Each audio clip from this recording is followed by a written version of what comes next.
The soldering iron, a powerful tool. Those who wield it are granted the ability to bond metals at the molecular level. Building electronics is all about making connections, and solder makes excellent electrical connections. And if you're thinking that it's too complicated or time-consuming or dangerous, well, let's just get this out of the way.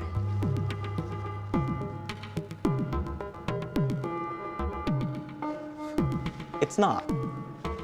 It helps to understand that solder isn't some type of hot metal glue.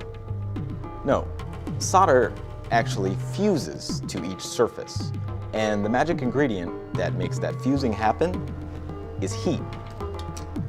And of course, that's where the iron comes into play. A good quality iron will ensure that we can supply enough heat to each solderable surface.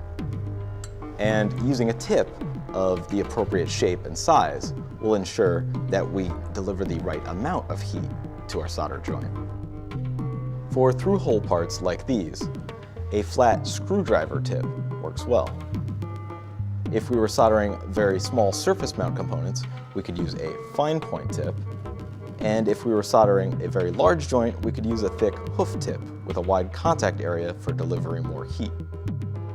Before using a new tip, be sure to tin it by applying a bit of solder. And to keep the tip clean, simply drag it through a bit of brass mesh or slightly damp sponge after each use. Just make sure that the sponge isn't dripping wet. To heat both the component lead and copper pad evenly, place the tip right at the joint where they meet. To avoid overheating, don't apply heat for longer than 2 seconds. Any more, and you can damage some components or even the board. So we get in, apply solder, and get out. All nice and quick-like. A fume extractor can quickly remove the resulting wisps of smoke. Now, about that apply solder part. Notice I first touch the solder to the iron and then bring it down and around the component lead. This causes the solder to quickly melt, so I can smoothly paint the rest of the joint in place in one fluid motion.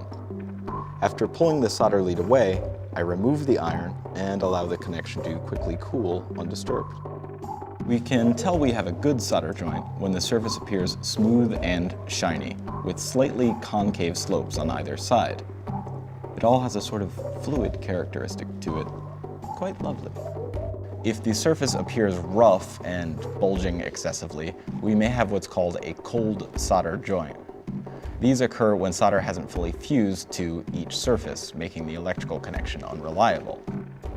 Cold solders can be caused by a lack of heat distribution, some motion during soldering, or a coating on the metal surfaces. Oxidation, which can be seen here as dark spots, prevents solder from fusing with the copper surface. Thankfully, solder contains a special ingredient called flux, which you can see here at the core of the solder lead. Flux removes oxidation, leaving the surface clean and ready to fuse to the solder alloy itself. When given the option, choose a solder which contains no clean flux, as water wash flux requires an additional hand cleaning step afterwards to remove it. It's also important to choose the right temperature for your iron. If using lead-based solder, set your iron to about 650 degrees Fahrenheit. For lead-free solder, somewhere around 750 degrees is fine.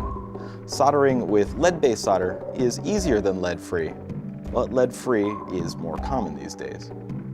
The benefits of good soldering are pretty obvious. Sturdy, reliable connections that last and won't be disturbed by a bit of dirt, dust, or repetitive movement.